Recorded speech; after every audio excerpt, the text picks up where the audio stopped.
세계가 발칵 뒤집혔습니다. 한국의 방위비로 갑질하던 트럼프가 하루 만에 고개를 숙였기 때문입니다. 72시간 내로 입금 안 하면 주한미군 싹 다 빼겠습니다. 미국의 갑작스러운 최후 통첩에 주요 언론들은 경악했고 전 세계 전문가들은 이번엔 한국이 절대 버티지 못할 거라며 확신했습니다. 하지만 바로 그때 러시아의 충격 발표가 터져나왔고 모든 게 뒤집혔습니다. 한국의 독자 기술과 함께 북극 항로를 개척하겠습니다. 도대체 무슨 일이 벌어진 걸까요? 미국의 오만을 무너뜨린 한국의 대역전극 지금 시작합니다. 세계 최강 미합 중국이 대한민국한테 무릎을 꿇을 뻔했습니다. 한국이 뭘 했냐고요? 아무것도 안 했어요. 정확히 말하면 우리가 내민 3,500억 달러짜리 고지서를 받아들고 안경이나 닫고 있었습니다. 그게 전부였어요. 그런데 그 아무것도 안함이 핵폭탄보다 무서운 무기였다는 걸 저는 사흘이 지나서야 깨달았습니다.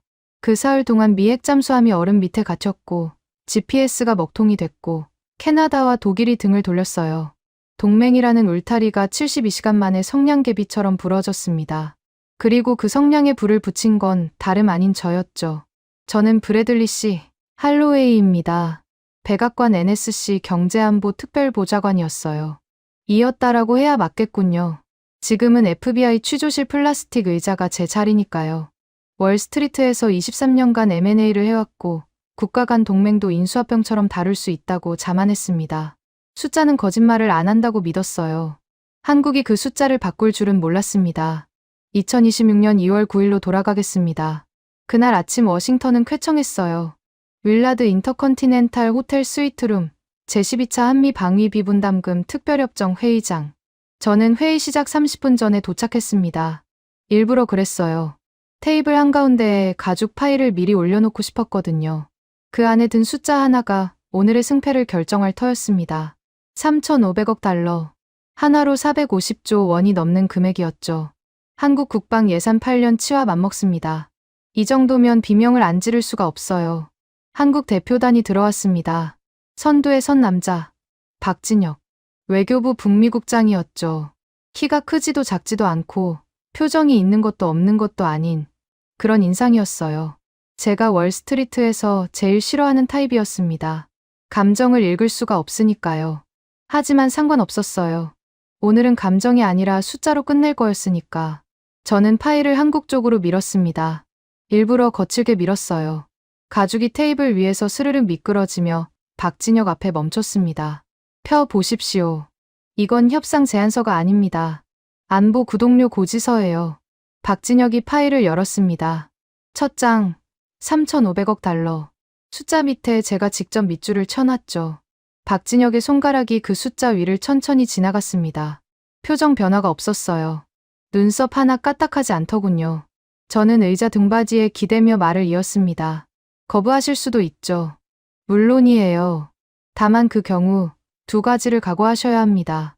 첫째, 한반도 민간 GPS 정밀도를 군사 등급에서 민간 등급으로 하향합니다. 둘째, 동해에 배치된 핵잠수함 3척을 30일 이내에 철수시킵니다. 이게 제 시나리오였어요. GPS 오차가 벌어지면 한국의 물류, 항공, 자율주행, 농업 전부가 흔들립니다. 핵잠수함이 빠지면 동해는 방패 없는 빈집이 되죠. 양쪽을 동시에 조이면 한국은 숨이 막힐 수밖에 없었습니다. 완벽한 압박이었어요. 적어도 저는 그렇게 믿었습니다. 박진혁이 파일을 덮었습니다. 그리고 안경을 벗었어요. 천으로 렌즈를 닫기 시작하더군요. 아주 느리게 한쪽씩. 회의실이 조용해졌습니다. 저쪽 수행원 4명도 이쪽 제 참모진도 숨소리조차 죽이고 있었어요. 박진혁이 안경을 다시 쓰며 입을 열었습니다. 계산이 틀렸습니다. 보좌관님. 목소리에 떨림이 없었어요. 저희는 구독한 적 없습니다. 구독하지 않은 서비스에 요금을 낼 이유는 없죠. 심장이 한 박자 건너뛰었습니다. 비명을 예상했는데 돌아온 건 교정이었어요. 그것도 아주 차갑게. 이런 반응은 23년 경력에서 처음이었습니다. 러시아든 중국이든 이 정도 숫자를 들이밀면 최소한 언성이 올라갔어요. 얼굴이 붉어지든 주먹을 쥐든 뭐라도 했습니다. 그런데 박진혁은 렌즈나 닫고 있었어요. 등골이 살짝 서늘해졌지만 저는 그 감각을 무시하기로 했습니다. 아직 카드가 남아 있었으니까요. 72시간 드리겠습니다. 저는 자리에서 일어서며 말했어요. 그 안에 입금 확약서가 안 오면 대한민국 안보 등급은 정크로 떨어집니다. 투자 부적격이라는 뜻이에요. 뭔지 아시죠? 박진혁은 가만히 저를 올려다봤습니다. 3초, 5초. 아무 말 없이 파일을 가방에 넣더니 자리에서 일어났어요. 감사합니다도, 검토하겠습니다도 없었습니다. 수행원들이 뒤따라 나갔고 문이 닫혔습니다. 제 참모 중 하나가 속삭였어요. 꽤 침착하던데요. 저는 코웃음을 쳤습니다. 침착한 게 아니라 얼어붙은 거야. 3일 뒤에 전화 올 거다. 30분 뒤, 저는 다음 수를 놨습니다. CNN 안보 담당 기자에게 직접 전화를 걸었어요. 주한미군 자산 동결을 시사하는 내부 논의가 있었다. 이건 사실이 아니었습니다. 하지만 시장은 사실이 아니라 공포로 움직이죠. 속보가 나가면 한국 증시는 급락할 거고, 급락하면 한국 정부는 여론에 밀려서 협상 테이블로 기어올 수밖에 없었습니다. 월스트리트에서 수백 번 써먹은 방법이에요. CNN 속보가 나갔습니다. 백악관 내부, 주한미군 자산 동결 검토 중. 화면 하단에 빨간 자막이 깔렸죠. 저는 블룸버그 단말기 앞에 앉아 코냑을 한 모금 마셨습니다. 이제 한국 코스피 지수가 곤두박질 치는 걸 구경하면 됩니다. 10분이면 충분해요. 5분이 지났습니다. 코스피는 꿈쩍도 안 했어요. 7분, 8분.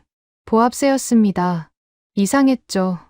속보가 나가면 외국인 자금이 썰물처럼 빠져야 정상인데 매도 주문이 거의 없었어요. 오히려 방산주 쪽에서 이상한 움직임이 보였습니다. 하나오션, LIG넥스원. 매수 주문이 쏟아지고 있었어요. 개인이 아니라 기관이었습니다. 그것도 외국계 기관. 저는 단말기 화면을 다시 봤습니다. 눈을 비벼야 했어요. 하나오션이 상한가를 찍고 있었거든요. 미국이 안보 위협을 가했는데 방산주가 폭등한다. 이건 정상적인 시장 반응이 아니었습니다. 왜 비명을 안 지르지? 저도 모르게 중얼거렸습니다. 주먹으로 단말기를 내리쳤어요. 화면에 금이 갔지만 숫자는 변하지 않았습니다. 그때 사라 림이 들어왔어요. 미 우주군 기술 분석관이었죠. 한국계 미국인 3세인데 실무 능력만큼은 펜타곤에서 손꼽히는 인재였습니다. 사라 림의 얼굴이 어두웠어요. 보좌관님, 한국 시장이 반응하지 않는 게 아닙니다. 반응할 필요가 없는 겁니다. 무슨 소리야? 한국 금융당국이 사전에 외국인 매도 물량을 전부 소화할 준비를 해뒀어요. 국민연금이 방어 매수에 들어갔고 주요 기관들은 오히려 방산주를 사들이고 있습니다. 마치 이 상황을 예상했던 것처럼요. 예상했다고요? 3,500억 달러 청구서를 예상하고 미리 대비했다는 겁니까? 그건 불가능했습니다. 이 금액은 저와 스털링 비서실장, 대통령까지 딱 세 사람만 알고 있었어요. 가능성은 두 가지입니다. 사라 림이 태블릿을 내밀었습니다. 하나, 정보가 유출됐거나, 둘, 한국이 금액에 상관없이 거부할 준비를 이미 끝내놓았거나. 저는 사라 림의 말을 무시했습니다. 숫자 앞에서 무릎 안 꿇는 나라는 없어요. 일시적인 허세라고 판단했습니다. 72시간이 지나면 달라질 겁니다. 반드시 전화가 올 거예요. 창밖으로 워싱턴의 석양이 붉게 물들고 있었습니다. 저는 새 코냑을 따르며 생각했어요. 한국은 늘 이랬죠. 처음엔 큰 소리 치다가 결국은 서명하는 나라. 이번에도 다르지 않을 겁니다. 그런데 가슴 한구석에서 뭔가 걸리는 게 있었어요. 박진혁이 안경을 닦던 그 손. 떨림이 전혀 없었습니다. 3,500억 달러 앞에서 손이 안 떨리는 사람은 두 종류밖에 없어요. 미친 사람이거나 이길 카드를 쥐고 있는 사람이거나. 박진혁은 미친 사람이 아니었습니다. 그 사실을 인정하기까지 72시간이 걸렸고 그 72시간이 미합중국의 체면을 산산조각 냈습니다. 2월 10일, 데드라인까지 48시간이 남았습니다. 저는 여유로웠어요. 아침에 블룸버그 단말기를 새 것으로 교체하고 스털링 비서실장에게 간략한 보고를 올렸습니다. 한국 측 연락 없음. 예상대로 내부 혼란 중인 듯. 스털링은 잘하고 있네. 브래드라며 전화를 끊었죠. 저는 그 말을 칭찬으로 받아들였습니다. 지금 생각하면 참 어리석었어요. 스털링은 칭찬을 하는 인간이 아니거든요. 줄을 매는 인간이죠. 제 목에 줄이 감기고 있다는 걸 저만 몰랐습니다. 오전 10시 백악관 NSC 상황실로 첩보 하나가 올라왔어요. 제인스 디펜스, 전 세계 군사 정보를 다루는 영국 분석기관입니다. 이쪽 업계에서는 성경보다 신뢰받는 곳이죠. 보고서 제목이 이랬습니다. 한국 거제도 하나오션 조선소 야간 저그해선 열상 분석 결과 요약하면 이랬어요. 거제도 조선소의 야간 작업량이 평소의 3배로 증가했다.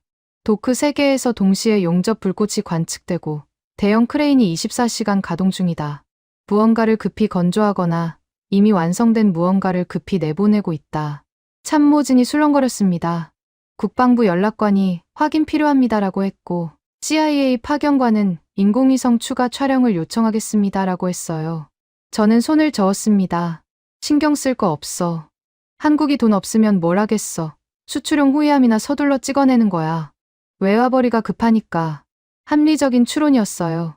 한국 조선소가 바쁜 건 어제 오늘 일이 아니었으니까요. 저는 거제도 보고서를 파일맨 아래로 밀어 넣었습니다. 그런데 오후가 되자 이상한 일이 벌어졌어요. 한국 외교부에서 공문이 하나 날아왔습니다. 방위비 협상과는 전혀 관계없는 내용이었죠. 수신처가 미 태평양사령부였어요. 제목은 동해상 특정해역 작전구역 조정 요청. 쉽게 말하면 이겁니다. 동해 바다 일부를 비워달라. 저는 공문을 2번 읽었습니다. 3번째 읽을 때 미간이 찌푸려졌어요. 타이밍이 이상했습니다. 3,500억 달러 청구서를 받고 이틀째 아무 답이 없더니 느닷없이 바다를 비워달라고요? 돈 얘기는 한마디도 없이 이건 2가지로 해석할 수 있었습니다. 하나, 한국이 본질을 흐리려는 시간 끌기 전술. 둘, 한국이 그 해역에서 뭔가를 하려는 실질적 준비. 저는 당연히 전자라고 판단했어요. 돈이 없으니까 딴소리로 시간을 버는 거라고요. 무시해. 공식 답변도 필요 없어. 참모에게 그렇게 지시했습니다. 지금 돌이켜보면 그 공문이야말로 한국이 보낸 마지막 경고였어요. 문 앞에 서서 노크까지 해줬는데 저는 문을 열어보지도 않은 겁니다. 오후 4시쯤이었습니다. 사라림이 또 찾아왔어요. 이번에는 표정이 한층 더 굳어 있었습니다. 태블릿 화면에 소나 분석 데이터가 떠 있었죠. 보좌관님, 한국 해군 잠수함 기지에서 출항 신호가 포착됐습니다. 진해 기지 수중 게이트가 열린 음향이 잡혔어요. 그래서 잠수함이 나갔다는 거잖아. 어디로 갔는지 추적하면 되지. 사라림이 고개를 저었습니다. 그게 안 됩니다. 게이트 개방 음향 이후로 아무것도 안 잡혀요. P-8 초계기가 동해 전역을 훑었는데 소나에 찍히는 건 해양 생물뿐입니다. 고래 2마리하고 참치떼. 저는 피식 웃었어요. 디젤 잠수함이야. 배터리로 움직이는 깡통이라고. 소음을 완전히 지울 수는 없어. 소나 감도를 올려봐. 이미 최대입니다. 보좌관님, 한국 잠수함이 출항한 건 확실합니다. 그런데 바다 위 어디에서도 흔적이 없어요. 이건 단순한 디젤 잠수함의 성능이 아닙니다. 사라림의 목소리에 긴장이 묻어 있었습니다. 하지만 저는 들을 귀가 없었어요. 한국 잠수함이 뭐 어쨌다는 겁니까? 핵추진도 아닌 디젤 깡통이 미국 해군 소나망을 따돌린다. 스텔스 페인트라도 발랐나 보죠. 사라, 지금 우리한테 중요한 건 잠수함이 아니야. 3,500억 달러야. 잠수함은 해군한테 맡기고 자네는 한국 금융시장 동향이나 추적해. 사라림이 잠시 저를 바라봤습니다. 뭔가 더 말하고 싶은 눈이었어요. 하지만 입을 다물고 나갔습니다. 그 눈빛을 저는 기억합니다. 실망도 분노도 아니었어요. 안타까움이었습니다. 경고등이 전부 켜졌는데 운전자가 엑셀을 밟고 있는 꼴을 바라보는 사람의 눈이었죠. 그 시각 경남 거제도에서는 제가 상상도 못한 일이 벌어지고 있었습니다. 하나오션 조선소 3번 도크. 길이 83m, 폭 9.6m의 검은 선체가 조용히 물 위에 떠 있었어요. 장영실함. 한국 해군의 KSSIII BHII 3600톤급 잠수함이었습니다. 디젤이라는 분류 때문에 세계 해군 전문가들 사이에서 늘 과소평가받았죠. 하지만 이 잠수함은 디젤이라는 이름을 쓰고 있을 뿐 속은 완전히 달랐습니다. 리튬이온 배터리 완충 상태, 차세대 AIP, 공기부료 추진 시스템 가동 준비 완료. 이 둘이 합쳐지면 3주 이상 수면 위로 올라오지 않고 자망할 수 있었어요. 그리고 소음, 해양 생물 수준이었습니다. 미 해군 소나가 이 잠수함을 탐지하면 화면에는 혹등고래 한 마리가 찍힐 뿐이죠. 최영철 대령이 함교에 서 있었습니다. 장영실함 함장, 말수가 적고 눈빛이 매서운 뼛속까지 군인인 사람이었어요. 출항 명령이 떨어졌을 때 최영철 대령은 승조원들에게 딱 한마디만 했습니다. 우리는 유령이다. 보이지 않고 들리지 않으며 반드시 존재한다. 도크의 불이 꺼졌어요. 장영실함이 소리 없이 미끄러지듯 어둠 속으로 빠져나갔습니다. AIP 시스템이 작동하는 순간 엔진 소음은 주변 해양 소음보다 낮아졌어요. 수심 250m. 그 깊이에서 장영실함은 유령이 됐습니다. 미해군 P-8 초계기의 소노부이도 해저에 깔린 수중 청음기도 이 잠수함의 존재를 잡아내지 못했어요. 차라림이 제게 보고했던 그 고래 2마리 중 하나가 바로 장영실함이었습니다. 그리고 또 하나 제가 까맣게 모르고 있었던 일이 있었습니다. 캐나다 국방장관이 비밀 채널을 통해 한국 측에 접촉했어요. 내용은 단도직명이었습니다. 귀국의 유령 잠수함, 실전 배치 수준입니까? 성능 데이터를 공유할 의향이 있습니까? 북극해를 끼고 있는 캐나다로서는 수중 전력이 생명줄이었죠. 미국 핵잠수함에 의존하고 있었지만 그 비용과 정치적 종속이 부담이었던 겁니다. 한국의 잠수함이 정말로 미국 손아를 따돌릴 수 있다면 그건 게임 체인저였어요. 캐나다는 벌써 다른 선택지를 저울질하고 있었습니다. 미국의 가장 가까운 동맹이 미국 몰래 한국에 손을 내민 겁니다. 저는 그 사실을 전혀 몰랐어요. 그날 밤 저는 집무실에서 코냑을 마시며 72시간 타이머를 바라보고 있었습니다. 46시간 남았더군요. 한국에서는 여전히 아무런 연락이 없었습니다. 전화도, 이메일도, 비공식 접촉도 완벽한 침묵이었어요. 보통 이런 침묵은 항복 직전의 신호입니다. 내부에서 격렬하게 싸우고 있다는 뜻이거든요. 강경파와 온건파가 부딪히고 결국 현실론이 이기면 전화기를 드는 거죠. 23년간 봐온 패턴이었어요. 저는 그 경험을 믿었습니다. 하지만 이건 항복 전의 침묵이 아니었습니다. 전투 준비가 끝난 쪽의 침묵이었어요. 총의 장전을 마치고 안전장치에 손가락을 올린 채 상대가 사정거리 안으로 걸어 들어오길 기다리는 침묵. 그 차이를 구분하지 못한 게 제 두 번째 실수였습니다. 첫 번째 실수는 3,500억 달러 청구서를 보낸 것이었고요. 코냑 잔이 비었습니다. 창밖으로 워싱턴의 불빛이 반짝거렸어요. 저는 세 잔을 따르며 생각했습니다. 내일이면 한국이 전화할 거다. 내일이 아니면 모레. 어차피 결과는 같다. 그들은 항상 결국은 서명하는 쪽이었으니까. 바로 그 시각 태평양 수면 아래 250m에서 장영실함이 북쪽을 향해 소리 없이 나아가고 있었습니다. 미 해군의 감시망 한가운데를 지나면서 소나 화면에는 고래 한 마리의 궤적만 남기고요. 데드라인까지 12시간이 남았습니다. 2월 12일 오전 8시. 저는 백악관 집무실에서 밤을 새웠어요. 코냑병은 비어 있었고 재떨이에는 시각 꽁초가 3개 쌓여 있었습니다. 한국에서는 여전히 연락이 없었어요. 60시간째 완벽한 침묵이었습니다. 불안하지 않았냐고요? 솔직히 말하면 조금 흔들리고 있었습니다. 하지만 저는 그 흔들림을 다른 걸로 덮었어요. 분노로요. 이 건방진 것들이 끝까지 버티기를 하겠다는 거군. 좋아. 12시간 뒤에 GPS 정밀도를 떨어뜨리고 핵잠수함 철수 명령을 내리면 그때 비로소 현실을 직시하겠지. 그렇게 스스로를 다독이고 있었습니다. 9시 정각, 비서가 노크를 했어요. 보좌관님, 한국 외교부 박진혁 국장이 면담을 요청했습니다. 지금 로비에 와 있습니다. 심장이 뛰었습니다. 왔구나? 결국 왔어. 저는 넥타이를 고쳐매고 의자에 깊이 앉았어요. 일부러 서류를 펼쳐놓고 바쁜 척을 했습니다. 이럴 때 여유를 보여주는 게 중요하거든요. 돈을 가져온 쪽이 아니라 받는 쪽이 갑이라는 걸 각인시켜야 합니다. 박진혁이 들어왔어요. 이틀 전과 똑같은 남색 양복, 똑같은 무표정. 수행원 없이 혼자였습니다. 손에는 서류 가방 하나만 들려 있었죠. 저는 속으로 계산했어요. 가방 크기로 봐서 문서 2-3장 정도. 입금 확약서치고는 얇지만 예비합의서라면 충분한 두께였습니다. 앉으시죠. 박 국장. 박진혁이 의자에 앉았습니다. 등을 곧게 펴고 가방을 무릎 위에 올려놨어요. 저는 팔짱을 끼며 물었습니다. 입금증 가져오셨습니까? 냉소를 섞었어요. 일부러요. 상대를 작게 만드는 가장 쉬운 방법은 그의 목적을 내가 먼저 규정해버리는 겁니다. 너는 돈을 가져오러 온 사람이야. 그 프레임 안에 가두면 이기는 거죠. 박진혁이 가방 지퍼를 열었습니다. 문서가 나왔어요. 하나, 둘, 딱 2장이었습니다. 박진혁이 첫 번째 문서를 테이블 위에 놓았어요. 저는 제목을 읽었습니다. KPS 전면 가동 통보. 한국형 위성항법 시스템 전면 가동 통보. 글자가 눈에 들어오는데 의미가 머리에 닿지 않았습니다. KPS, 한국이 독자 위성항법을 가동한다고. 저는 이 시스템에 대해 들어본 적이 있었어요. 브리핑 자료 맨 뒤쪽에 한두 줄 적혀 있었죠. 한국, 독자 위성항법 개발 중, 상용화까지 5년 이상 소요 예상. 5년이요. 그래서 신경을 끈 겁니다. 5년 뒤에나 될 걸 지금 걱정할 이유가 뭐가 있겠습니까?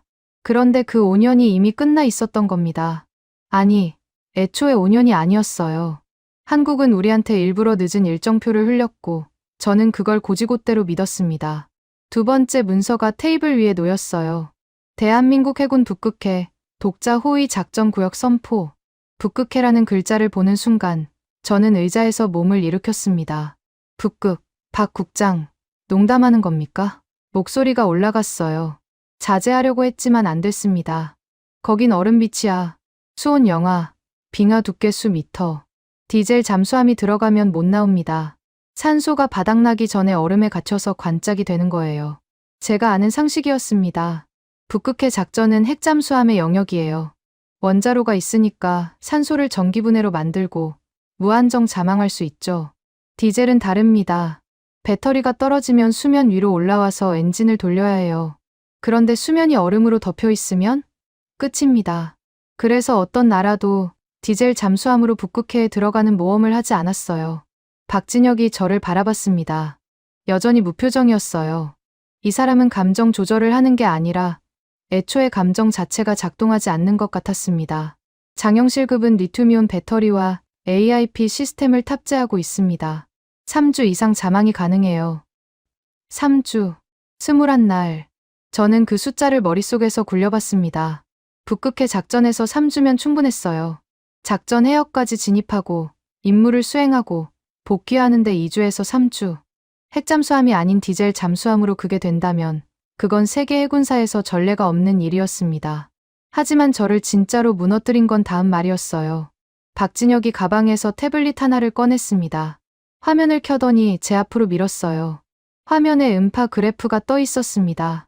주파수 분석 차트, 데시벨 곡선, 시간축, 소나 데이터였어요.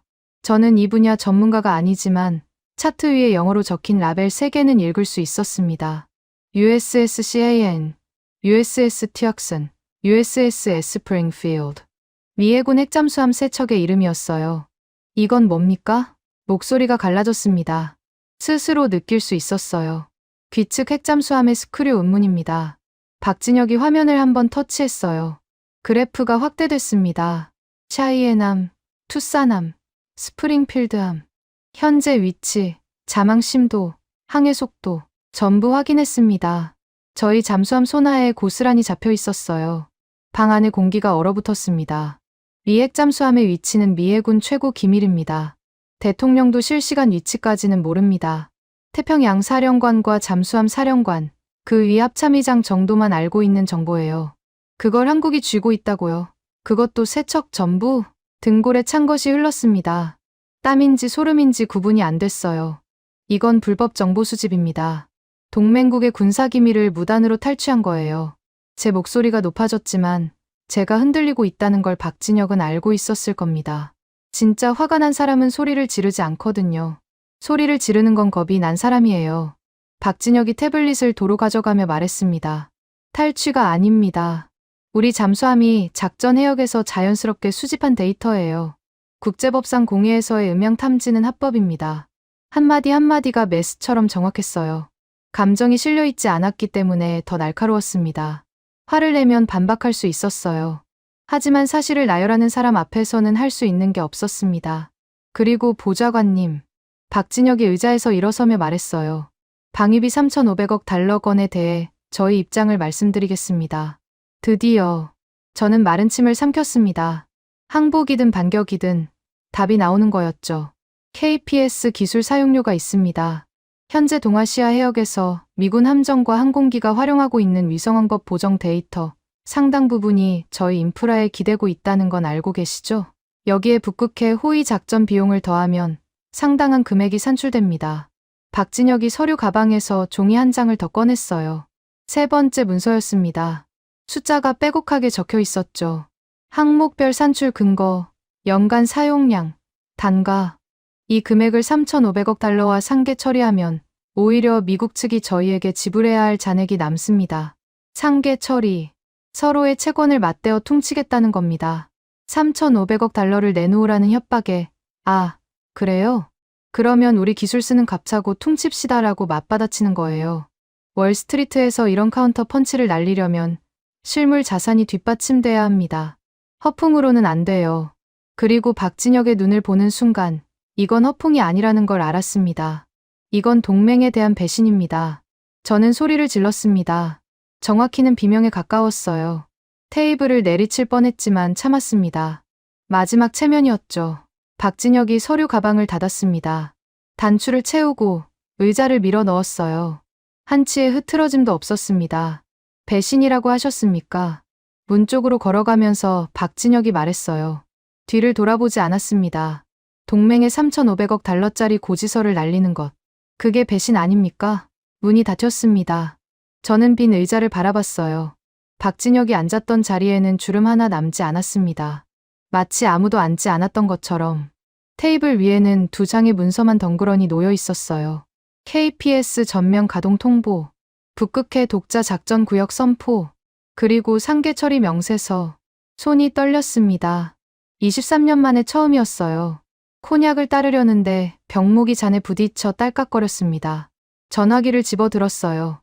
스털링 비서실장에게 전화해야 했습니다. 상황이 예상과 다르게 흘러가고 있다고, 한국이 우리가 모르는 카드를 쥐고 있다고, 지금이라도 데드라인을 늦춰야 한다고. 하지만 스털링에게 그런 말을 하는 순간 제 자리는 끝이었어요. 스털링은 실패를 보고하는 사람을 용서하지 않거든요. 저는 전화기를 내려놓았습니다. 그리고 스스로에게 말했어요. 허세야.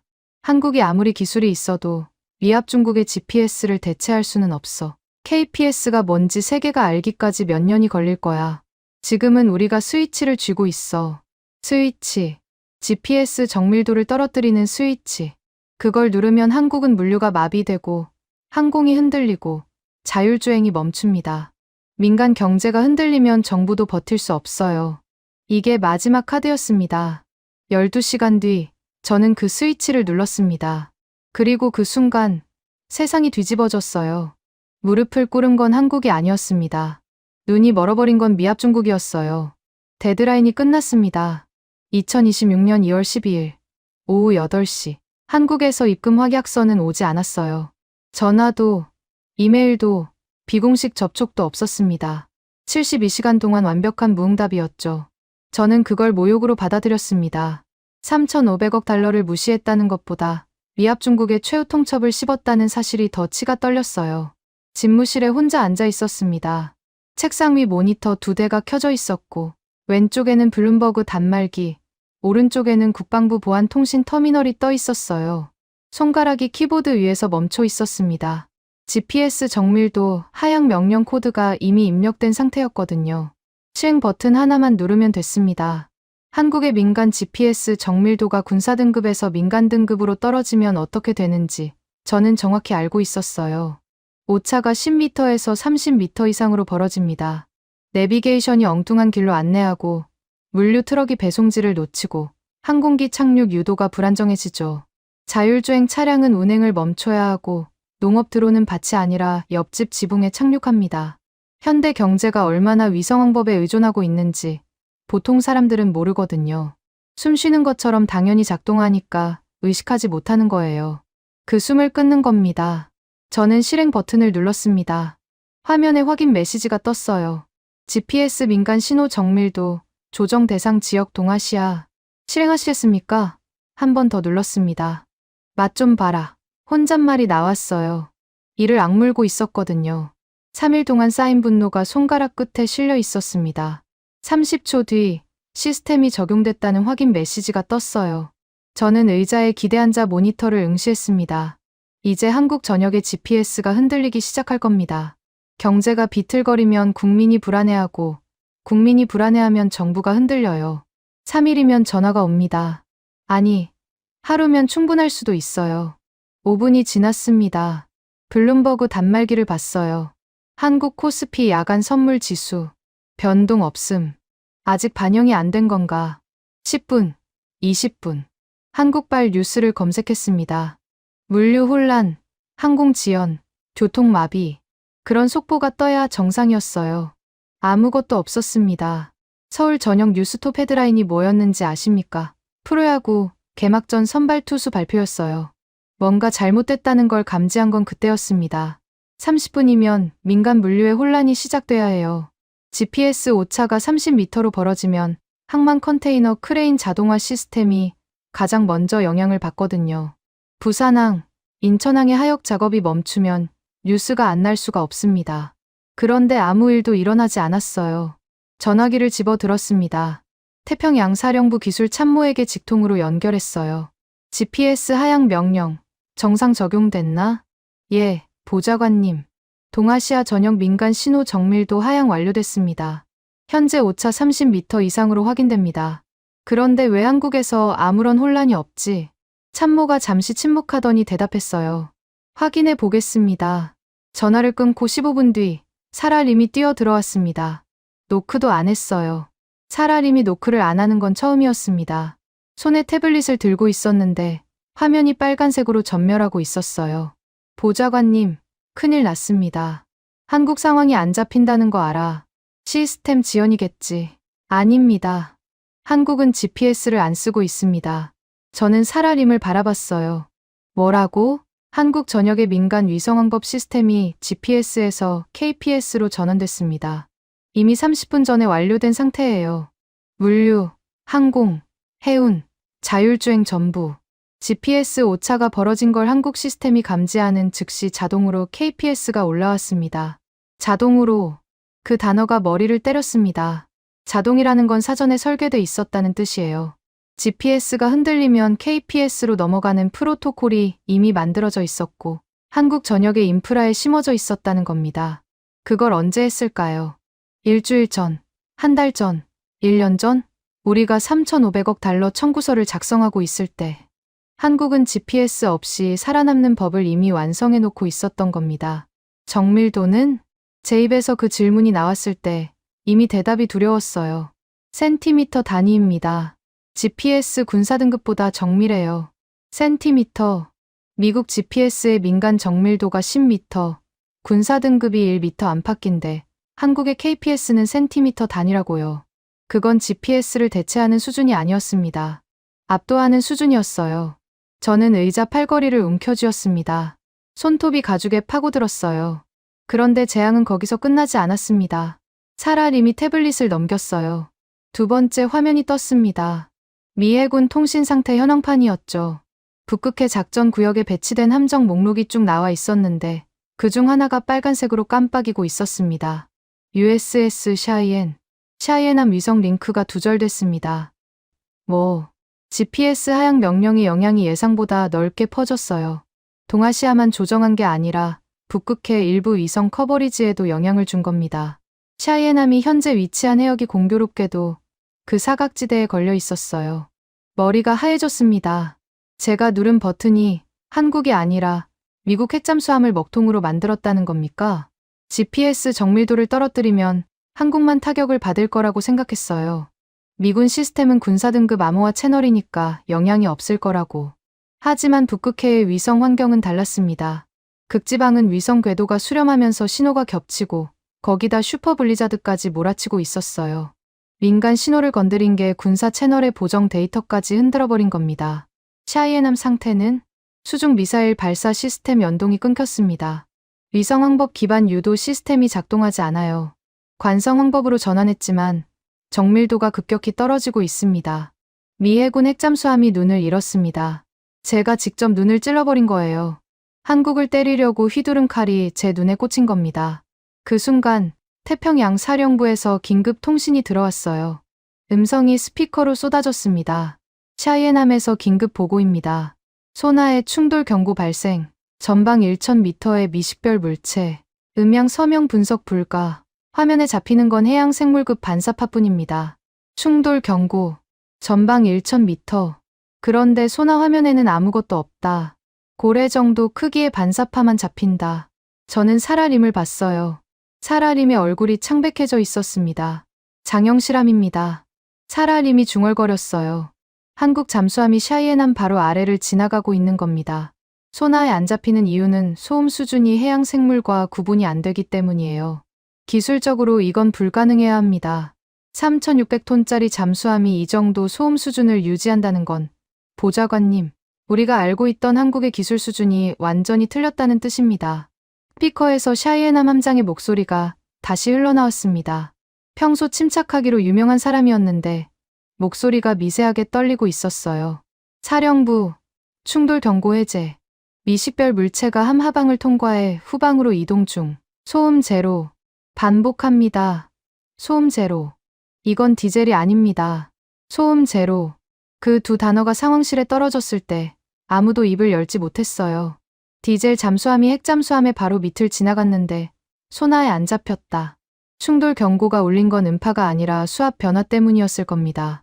3,600톤의 쇳덩이가 지나가면서 생긴 미세한 물의 흔들림. 그게 아니었으면 샤이해남은 장영실함이 옆을 지나간 줄도 몰랐을 거예요. 저는 두 손으로 얼굴을 감쌌습니다. 상황을 정리해야 했어요. 첫째, GPS를 떨어뜨렸더니 한국은 KPS로 갈아타서 아무 타격이 없다. 둘째, 오히려 미 핵잠수함이 위성 링크를 잃고 먹통이 됐다. 셋째, 한국 잠수함이 미 핵잠수함 코앞에서 유령처럼 움직이고 있는데 우리는 탐지조차 못한다. 보좌관님, 사라림이 조용히 말했습니다. 우리가 눈을 잃었습니다. 그리고 저들은 어둠 속에서 우리를 보고 있어요. 사라림의 말이 정확했습니다. 눈을 가린 건 한국이 아니라 우리 자신이었어요. 제가 누른 그 버튼이 우리의 눈을 찔렀고 한국은 그 어둠 속에서 제 손바닥 위의 글씨까지 읽고 있었습니다. 전화벨이 울렸어요. 스털링 비서실장이었습니다. 브래드, CNN의 샤이해남 통신 두절 뉴스가 나가려고 하네. 무슨 일이야? 설명해야 했습니다. GPS를 건드렸더니 우리 잠수함이 먹통이 됐다고. 한국은 독자 시스템으로 멀쩡하다고. 한국 잠수함이 우리 핵잠수함을 농락하고 있다고. 하지만 그 말이 입에서 나오지 않았어요. 이 모든 게 제 판단이었으니까요. 제가 청구서를 보냈고, 제가 GPS를 건드렸고, 제가 한국을 과소평가했습니다. 처리 중입니다. 비서실장님. 그 한마디가 전부였어요. 스털링은 3초쯤 침묵하더니 전화를 끊었습니다. 그 3초가 사형선고 같았어요. 스털링이 침묵하는 건 생각하고 있다는 뜻이거든요. 무엇을 생각하느냐고요? 누구의 목을 자를지요. 모니터를 다시 봤습니다. 샤이해남의 상태 표시등이 여전히 빨간색으로 전멸하고 있었어요. 그리고 그 옆에 한국 KPS 네트워크 상태를 보여주는 지도가 떠 있었습니다. 동아시아 전역이 초록색이었어요. 전, 해역 정상 운영. 정밀도 센티미터. 미국의 GPS가 허우적거리는 동안 한국의 하늘에는 새로운 별자리가 조용히 빛나고 있었습니다. 그날 밤, 북극해가 미쳐 날뛰기 시작했습니다. 기상 위성 데이터가 상황실 스크린에 실시간으로 떴어요. 슈퍼 블리자드. 북극해 전역을 덮치는 초대형 눈보라였습니다. 풍속 초속 40m, 기온 영하 45도. 수면 위는 지옥이었고 수면 아래도 안전하지 않았어요. 블리자드가 해수면을 때리면 수중 음파 환경이 뒤틀립니다. 소나가 먹통이 되고 위성 통신은 이미 끊긴 상태. 북극해가 통신의 무덤이라는 별명을 가진 이유가 있었어요. 새벽 2시 태평양 사령부에서 긴급 통신이 또 들어왔습니다. 이번에는 목소리 자체가 달랐어요. 보고가 아니라 비명이었습니다. 샤이해남 긴급 구조 요청. 산소 발생 장치 2호기 고장. 1호기는 출력 50% 이하. 현재 함내 산소 농도 18%. 하강 중. 긴급 부상 필요. 잠수함에서 산소는 곧 생명입니다. 핵잠수함은 원자로의 전기로 물을 전기분해해서 산소를 만들어요. 그 장치가 고장 나면 함내부는 서서히 숨이 막히는 관이 됩니다. 정상 산소 농도가 21%인데 18%면 승조원들이 이미 두통과 어지러움을 느끼고 있을 거예요.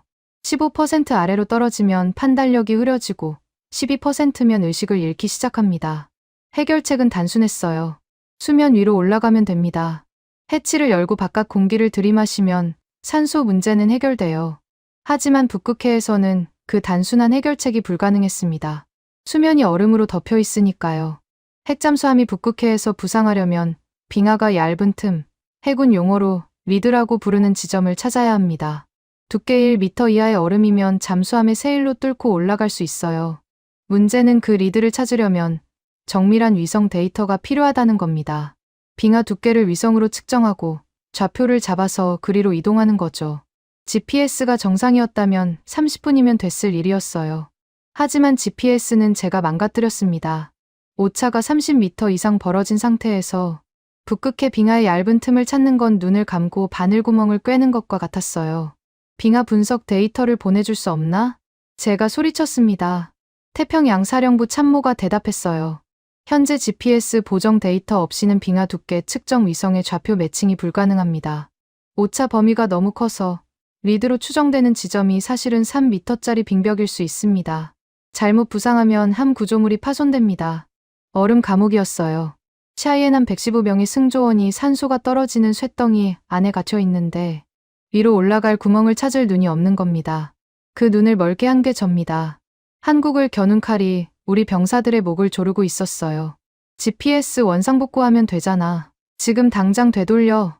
보좌관님, 위성 재보정에 최소 6시간이 걸립니다. 블리자드 때문에 신호 경로가 불안정해서 평소보다 시간이 더 소요될 수 있어요. 6시간. 샤이엔함의 산소가 6시간을 버틸 수 있을까? 계산이 안 됐습니다. 아니, 하고 싶지 않았어요. 115명이라는 숫자가 머릿속에서 사람의 얼굴로 바뀌기 시작했거든요. 25살짜리 소나병, 32살짜리 기관장, 53살짜리 함장. 가족이 있고 이름이 있는 사람들이었습니다. 새벽 3시 15분, 상황실 스피커에서 새로운 주파수가 잡혔어요. 미군 통신이 아니었습니다. 주파수 대역이 달랐어요. 암호화 방식도 미국 것이 아니었죠. 통신 장교가 해독하는데 2분이 걸렸습니다. 한국 해군 통신입니다. 도산 안창호함에서 발신. 도산 안창호함. 한국 해군의 또 다른 잠수함이었어요. 장영실함과 같은 KSSIII 계열. 이 잠수함이 왜 북극해에 있는 겁니까? 언제 들어왔어요? 저는 아무것도 몰랐습니다. 한국 잠수함 2척이 미국의 감시망을 뚫고 북극해까지 들어와 있었다는 사실에 경악할 겨를도 없었어요. 통신 내용이 더 급했으니까요. USS 샤이엔함, 여기는 대한민국 해군 도산한 창호함입니다. 귀함의 구조 신호를 수신했습니다. 현재 귀함 위치에서 3200m 거리에 있으며 접근 중입니다. 부상 가능 지점 좌표를 송신하겠습니다. 오차 범위 50cm. 오차 범위 50cm. 미국 GPS가 30m짜리 오차로 허우적거리는 동안 한국 KPS는 50cm. 정밀도로 빙하 틈의 좌표를 집어내고 있었습니다. 상황실이 조용해졌어요. 숨소리만 들렸습니다. 모두가 스피커를 바라보고 있었죠. 샤이엔함 함장의 응답이 돌아왔습니다. 자존심과 절박함이 뒤섞인 목소리였어요. 도산 안창호함, 좌표 수신 가능. 송신 바랍니다. 좌표가 전송됐어요. 그리고 3분 뒤 도산 안창호함에서 다시 통신이 왔습니다. 샤이엔함, 해당 좌표의 빙하 두께 2m 이상으로 확인됩니다. 귀함의 세일로는 돌파 불가능합니다. 저희가 경로를 열겠습니다. 대기하십시오. 경로를 열겠다. 무슨 뜻인지 처음에는 이해하지 못했어요. 30초 뒤 도산한 창호함의 수중 통신이 또 잡혔습니다. VLS 1번. 특수 쇄빙탄 장전. 목표 좌표 입력 완료. 발사. 수직 발사관에서 나온 건 미사일이 아니었습니다. 특수 쇄빙 어뢰였어요. 빙하 하부에 도달해 폭발하면 두꺼운 얼음에 부상용 구멍을 뚫어주는 장비죠. 이런 게 존재한다는 것조차 저는 몰랐습니다. 한국이 북극해 작전을 위해 독자 개발한 장비였어요. 둔탁한 수중 폭발음이 소나에 잡혔습니다. 한 발, 두 발. 빙하가 깨지는 소리가 수백 킬로미터 밖에 미국 해저 청음기에까지 전해졌어요. 북극의 얼음 천장에 구멍이 뚫리고 있었습니다. 도산한 창호함의 통신이 다시 울렸어요. 최영철 대령의 목소리가 아니었습니다. 도산한 창호함 함장이었죠. 놀라울 정도로 차분한 목소리였어요. 미국 함정, 부상 경로가 확보됐습니다. 좌표를 재송신합니다. 올라오십시오. 산소 농도가 떨어지고 있습니다. 그 목소리에는 조롱도, 우월감도, 연민도 없었어요. 오직 한 가지, 직업적 침착한 뿐이었습니다. 군인이 군인을 구하는 목소리. 그게 더 뼈아팠어요. 적어도 비웃었다면 화라도 낼 수 있었을 텐데. 샤이엔함이 천천히 부상하기 시작했습니다. 한국이 뚫어준 구멍을 향해 한국이 보내준 좌표를 따라서 세계 최강 미해군의 핵잠수함이 자신들이 디젤, 깡통이라고 무시했던 한국 잠수함이 만들어준 숨구멍으로 올라가고 있었어요. 115명의 목숨이 한국의 기술에 매달려 있었습니다. 부상 성공. 샤이엔함의 세일이 깨진 빙하 사이로 솟아올랐다는 보고가 들어왔을 때 상황실에서 누군가 안도의 한숨을 내쉬었어요. 115명 전원 생존. 해치가 열리고 북극의 차가운 공기가 함내부로 쏟아져 들어갔을 겁니다. 영하 40도의 바람이었지만 승조원들에게는 세상에서 가장 달콤한 공기였겠죠. 하지만 끝이 아니었습니다. 사라림이 태블릿 화면을 저한테 돌려 보여줬어요. 영상이 재생되고 있었습니다. 고화질 항공 촬영. 샤이엔함이 빙하 틈 사이로 부상하는 장면이 위에서 내려다보는 각도로 찍혀 있었어요. 얼음이 깨지고 검은 세일이 솟아오르고 하얀 증기가 피어오르는 장면. 영화 같은 화면이었습니다. 이건 뭐야? 어디서 나온 영상이야? 한국 잠수함에서 띄운 드론입니다. 구조 과정 전체를 촬영했어요. 드론. 블리자드 속에서 드론을 띄웠다고요? 초속 40m 바람 속에서. 그건 일반 드론으로는 불가능했어요. 한국이 어떤 드론을 쓴 건지 모르겠지만 그 영상은 이미 전 세계 해군 상황실로 전송되고 있었습니다. 전송을 차단해. 당장. 늦었습니다. 보좌관님. 한국이 국제해양 긴급구조 채널로 송출했어요. 공식 채널입니다. 차단하면 오히려 미국이 구조 방해로 국제법 위반에 걸립니다. 화면 속에서 샤이엔함의 승조원들이 해치 위로 올라오고 있었어요. 얼굴이 하얗게 질려 있었습니다. 산소 부족으로 비틀거리는 사람도 있었죠. 그 옆에서 도산한 창호함이 부상해 나란히 떠 있었고 한국 승조원들이 방한복을 건네주고 있었습니다. 태극기가 북극의 바람에 펄럭이고 있었어요. 저는 화면을 껐습니다. 아니, 끄려고 했어요. 손이 말을 안 들었습니다. 손가락이 리모컨 위에서 떨리기만 했어요. 저건 연출이야. CG라고 해. 당장. 제 입에서 나온 말이었습니다. 상황실에 있던 사람들이 저를 봤어요. 아무도 대답하지 않았습니다. 그 시선들 속에서 저는 읽었어요. 동정도 아니고 분노도 아닌 그냥 끝났다는 걸 아는 사람들의 눈이었습니다. 사라 림만 저를 똑바로 바라보고 있었어요. 입술을 꽉 다물고 태블릿을 가슴에 안은 채 사라 림은 처음부터 알고 있었습니다. 경고했었어요. 저는 듣지 않았죠. 새벽 5시 구조 영상은 이미 로이터와 AP를 타고 전 세계로 퍼지고 있었습니다. 헤드라인이 뭐였는지 아십니까? 한국 디젤 잠수함, 북극해에서 미핵 잠수함 구조. 세계 최강 미해군이 자신들이 깡통이라고 불렀던 한국 잠수함에게 목숨을 빚진 겁니다. 그 사실이 지구 위 모든 화면에 떠 있었어요. 지울 수 없는 화면이었습니다. 구조 영상이 나간 지 6시간 만에 판이 흔들리기 시작했습니다. 첫 번째 전화는 캐나다에서 왔어요. 오타와 시각으로 2월 12일 오전 10시, 캐나다 총리가 긴급 안보회의를 소집했다는 속보가 떴습니다. 의제가 뭐였는지 아십니까? 북극 방위 전략 재검토.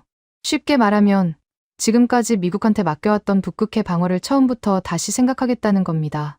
저는 처음에 크게 걱정하지 않았어요. 캐나다는 나토 동맹국이고 미국에 가장 가까운 이웃입니다.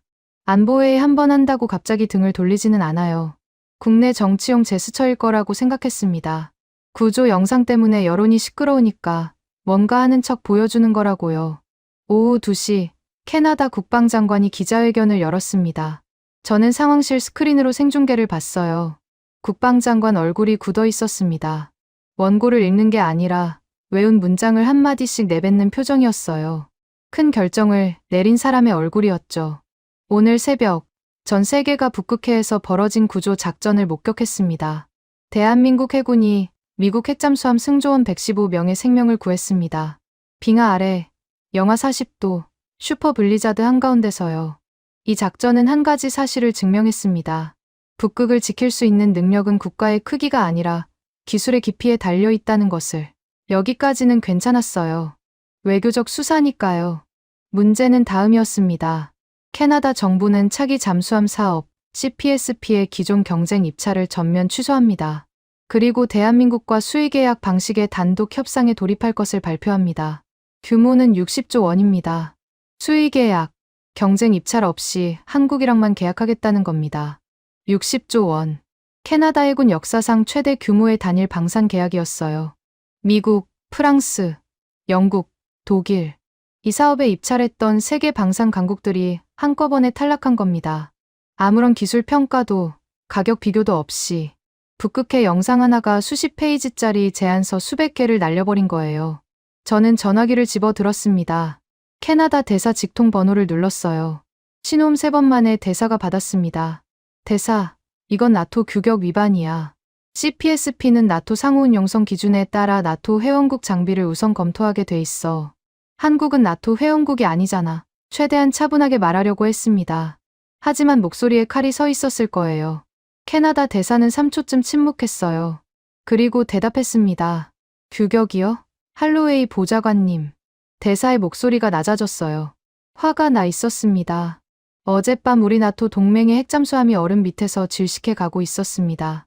나토 규격에 맞는 구조 함정이 어디 있었습니까? 미국은 어디 있었어요? GPS를 망가뜨려 놓고 자기네 잠수함도 못 구하던 미국이 지금 우리한테 규격 타령을 합니까? 전화기를 쥔 손에 힘이 빠졌어요. 대사의 말이 틀리지 않았거든요. 규격, 동맹, 상호운 용성. 다 맞는 말이에요. 하지만 얼음 밑에서 죽어가는 사람한테 규격이 무슨 의미가 있겠습니까? 목숨을 구해준 쪽이 규격 밖에 있다면 규격이 틀린 거죠. 대사, 이건 선례가 됩니다. 나토 방산 질서 자체가 흔들려요. 선례를 만든 건 우리가 아니라 귀국입니다. 동맹에 3,500억 달러를 청구하고 GPS를 무기로 쓴 선례. 그 선례를 먼저 걱정하시죠. 전화가 끊겼습니다. 저는 수화기를 내려놓고 한참 동안 벽을 바라봤어요. 캐나다가 등을 돌렸습니다. 미국의 가장 오래된 동맹, 가장 긴 국경을 공유하는 이웃 나라가 60조 원이라는 숫자는 단순한 금액이 아니었어요. 미국 안보 시장에 대한 불신임 투표였습니다. 그리고 캐나다는 시작에 불과했어요. 오후 4시 호주발 뉴스가 떴습니다. 호주 해군 참모 총장이 서울을 방문했다는 속보였어요. 방문 목적이 기자들에게 공개됐습니다. 호주의 핵잠수함 도입이 지연되고 있는 상황에서 한국의 재래식 잠수함 기술이 현실적 대안이 될 수 있는지 긴급 검토하겠다. 공식 발표 전에 이미 서울에 가 있었어요. 구조 영상이 나간 지 6시간 만이었습니다. 비행기 시간을 생각하면 영상이 나가기도 전에 출발한 겁니다. 호주도 이 상황을 예견하고 있었다는 뜻이었죠. 호주 해군 참모 총장이 기자단 앞에서 한마디 했습니다. 핵잠수함만이 답이라는 고정관념은 어젯밤 북극해에서 깨졌습니다. 한국의 기술이 증명한 건 크기가 아니라 조용함이 전장을 지배한다는 사실입니다. 이 발언이 나간 직후 블룸버그 단말기가 미쳐 돌아갔어요. 미국 방산 대장주들이 동시에 무너지기 시작했습니다. 로키드 마틴, 노스롭 그루먼, 제너럴 다이내믹스. 장중 낙폭이 7%를 넘겼어요. 이유는 단순했습니다. 캐나다 60조 원이 날아갔고 호주가 흔들리고 있었어요. 두 나라 모두 미국 방산업체에 수십조 원 규모의 계약을 예정해 둔 고객이었거든요. 그 고객이 한꺼번에 한국을 돌아보기 시작한 겁니다. 반대편은 축제였어요. 한국 코스피 장이 열리자마자 방산주가 수직 상승했습니다. 하나오션 상한가, LIG 넥스원 상한가, 현대로템, 한국항공우주. 전부 사자 주문이 쏟아졌어요. 외국계 기관이 앞다투어 한국 방산주를 쓸어 담고 있었습니다. 나흘 전 제가 CNN에 속보를 흘려서 한국 증시를 폭락시키려 했던 게 기억나십니까? 그때 눈 하나 깜짝 안 하던 한국 시장이 이제는 승리의 환호를 지르고 있었어요. 오후 6시 스털링 비서실장에게서 전화가 왔습니다. 브래드, 대통령이 격노하고 있네. 비서실장님, 제가 직접 보고 드리겠습니다. 상황 수습 방안이 있습니다. 거짓말이었어요. 수습 방안 같은 건 없었습니다. 하지만 시간이 필요했어요. 무언가를 만들어내야 했거든요. 필요 없어. 스털링의 목소리가 차가웠습니다. 평소의 느긋한 말투가 아니었어요. 내일 상원 군사위에서 긴급 청문회가 열리네. 의제는 한미 방위비 협상 실패 경위. 증인은 자네야, 브래드. 청문회. 그 단어가 내장을 쥐어짰습니다. 워싱턴에서 청문회 증인석에 앉는다는 건 재판 피고인석에 앉는 것과 같아요. 변호사가 없다는 점만 빼면. 비서실장님, 이건 제 독단이 아니었습니다. 모든 과정에서 비서실장님의 승인이 있었습니다. 3초간 침묵이 흘렀어요. 그 침묵이 대답이었습니다. 스털링은 제 무덤을 파기 시작한 거예요. 승인. 무슨 승인? 그런 문서는 어디에도 없을 겁니다. 스털링은 전화로만 잘하고 있네라고 했을 뿐 서면 지시를 남긴 적이 없었어요. 23년간 월스트리트에서 살아남은 저도 워싱턴의 꼬리 자르기만큼은 당해본 적이 없었습니다. 전화가 끊겼어요. 저는 의자에 주저앉아 창밖을 봤습니다. 워싱턴의 저녁 하늘이 붉었어요. 나흘 전에도 이 창에서 석양을 봤습니다. 그때는 코냑을 마시며 한국의 항복을 기다리고 있었죠. 지금 그 코냑 병은 비어있고 항복한 건 한국이 아니라 이 방에 앉아있는 저였습니다. 블룸버그 단말기 화면이 눈에 들어왔어요. 미국 방산주는 피를 흘리고 있었고 한국 방산주는 하늘을 찌르고 있었습니다. 같은 화면, 같은 숫자. 나흘 전에는 이 숫자들이 제 무기였는데 지금은 전부 저를 겨누고 있었어요. 안보의 우산이 찢어진 겁니다. 찢어진 우산 밑에서 비를 맞고 있는 건 전 세계의 방패를 팔아온 미합 중국이었어요. 고객들은 더 튼튼한 방패를 찾아 떠나고 있었습니다. 미련 없이 빠르게. 다음 날 세계는 더 빠르게 돌아갔습니다. 저만 멈춰 있었어요. 2월 13일 아침 베를린에서 뉴스가 터졌습니다. 독일 연방경제부 해운물류 차관 게르하르트 슐츠가 한국 대표단과 전략 동맹 협정에 서명했어요. 명칭이 KPSB 배터리 기술 전략 동맹이었습니다. 위성왕법과 잠수함용 리튬이온 배터리 두 가지를 묶은 패키지 협정이었죠. 독일이 한국 기술을 통째로 사겠다는 선언이었어요. 슐츠라는 인물을 저는 알고 있었습니다. 유럽 관료 중에서 가장 냉정하다는 평가를 받는 사람이었어요. 동맹의 의리 같은 건 서류철에도 넣지 않는 타입이죠. 오직 숫자와 실익만 봅니다. 그런 사람이 한국을 선택했다는 건 감정이 아니라 계산으로 결론이 났다는 뜻이었어요. 서명식 직후 기자회견이 열렸습니다. 슐츠가 연단에 섰어요. 안경을 고쳐 쓰고 준비된 원고 대신 기자들을 바라보며 입을 열었습니다. 사흘 전 미국은 GPS를 무기로 사용했습니다. 동맹국의 경제와 안보를 인질로 삼았어요. 그 결과 자국 핵잠수함 승조원 115명이 얼음 밑에서 죽을 뻔했습니다. 반면 한국은 어떻게 했습니까? 독자 항법 시스템으로 자국을 지키면서 동시에 적의 군인까지 구했습니다. 기자단이 조용해졌어요. 슐츠가 말을 이었습니다. 미국은 과거를 팝니다. 냉전 시대에 만든 시스템, 냉전 시대의 동맹 논리, 냉전 시대의 갑을 관계. 한국은 미래를 팝니다. 독일은 미래를 샀습니다. 이 발언이 전 세계 뉴스의 톱을 장식했어요. 슐츠의 한마디가 유럽 전체의 분위기를 대변하고 있었거든요.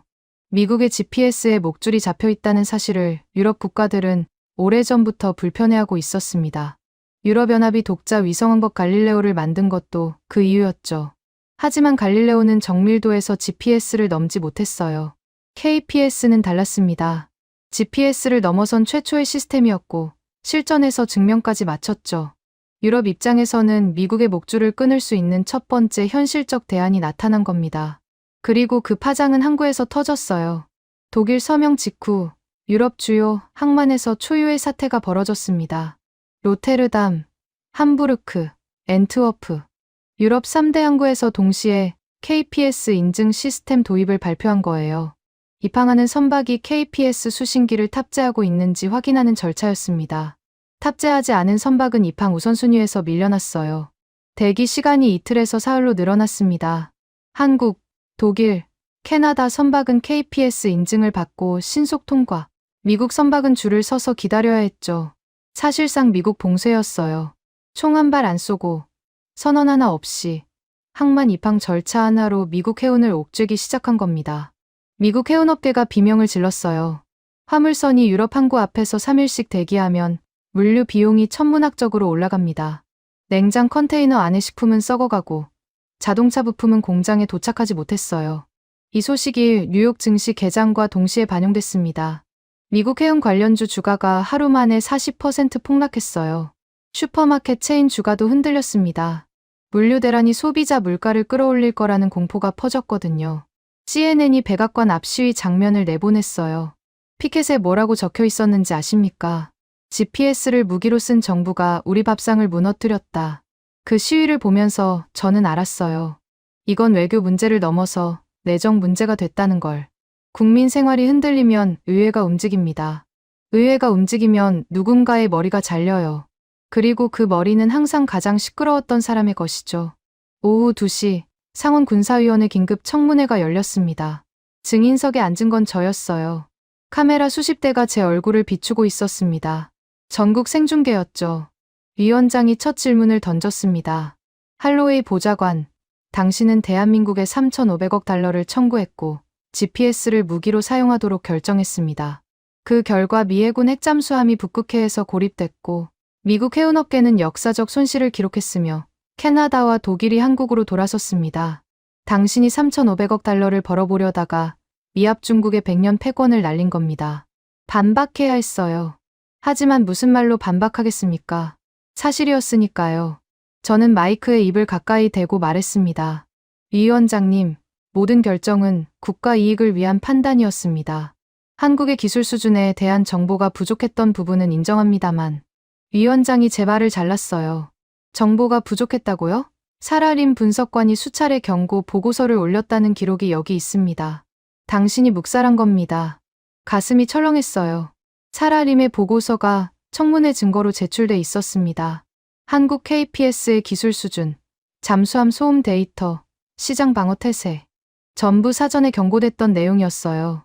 제가 디젤 깡통이라며 무시했던 그 보고서들이 지금 저를 조여오고 있었습니다. 바로 그때 상황실 모니터에 백악관 브리핑룸이 떴어요. 스털링 비서실장이 연단에 서 있었습니다. 긴급 성명을 발표한다고 했죠. 청문회 도중에 백악관이 성명을 내는 건 극히 이례적인 일이었어요. 의원들도 화면을 돌아봤습니다. 스털링이 입을 열었어요. 목소리가 침통한 척하고 있었습니다. 저는 그 어조를 알아요.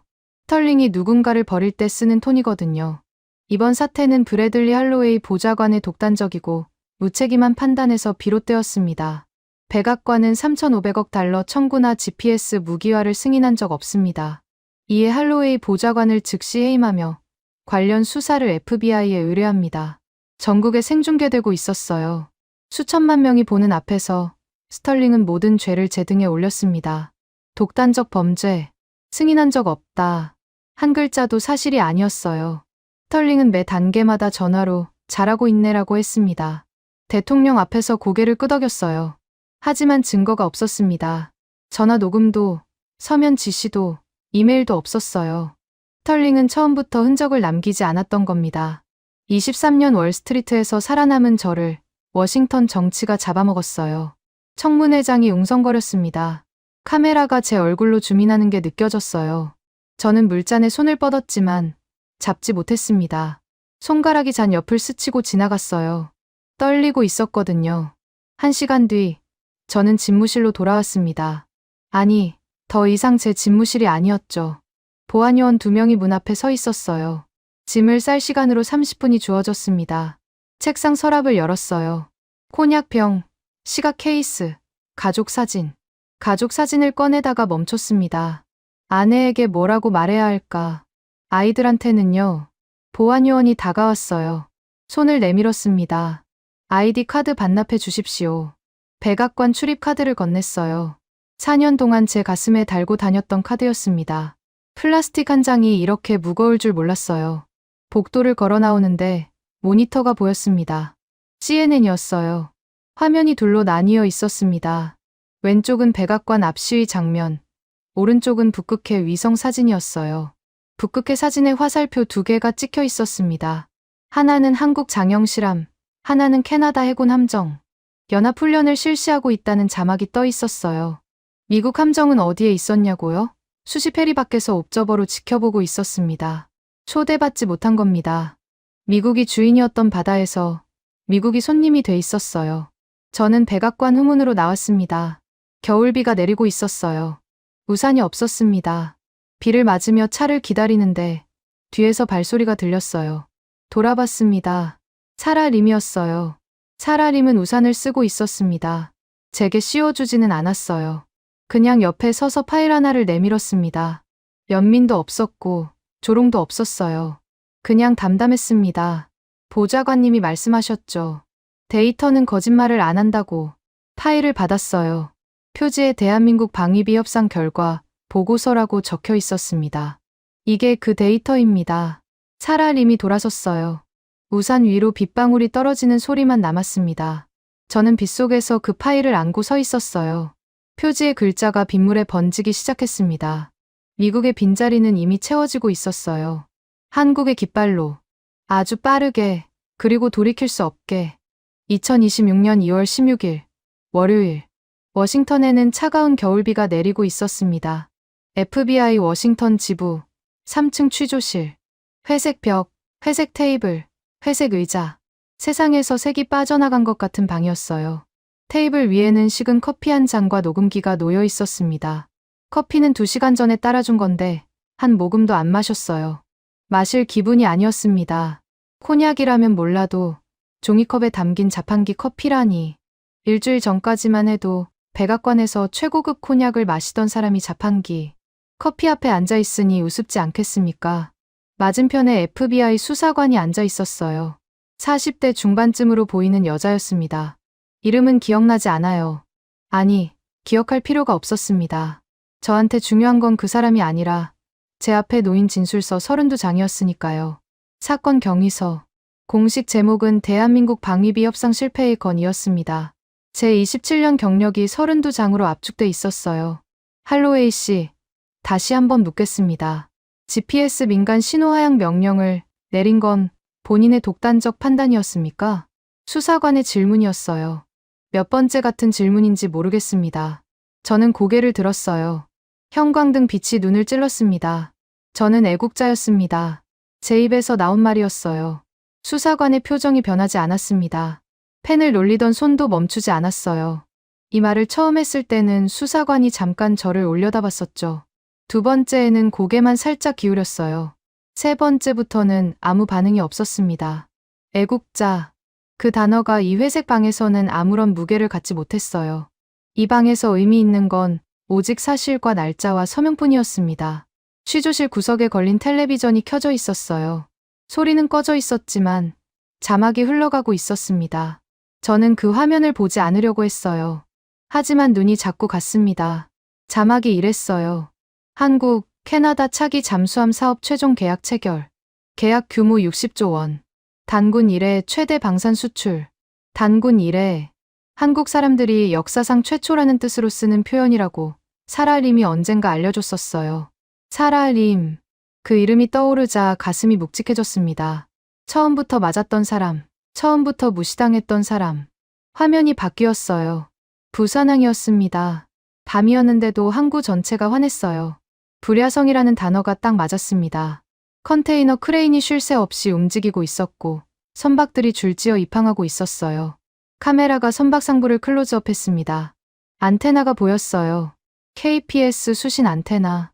전 세계에서 몰려든 화물선들이 한국의 위성항법 시스템을 달고 부산항으로 들어오고 있었습니다.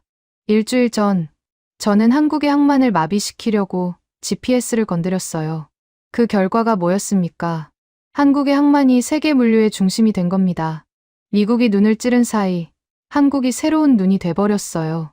배를 부산으로 보내면 센티미터 단위의 정밀 입항이 가능하고 미국 항구로 가면 유럽 항만의 KPS 인증에 걸려 발이 묶입니다. 선택은 자명했죠. 돈은 감정이 없으니까요. 돈은 살아남는 쪽으로 흘러갑니다.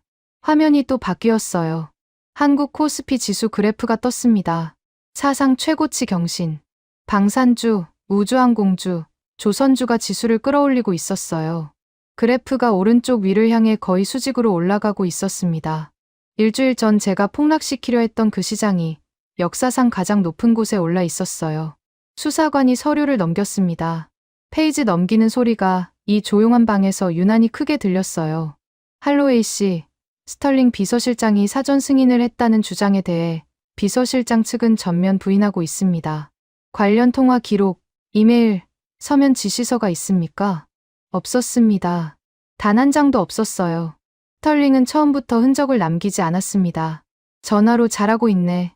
브래드라고 할 때마다 저는 그게 신뢰의 표현이라고 생각했어요. 아니었습니다.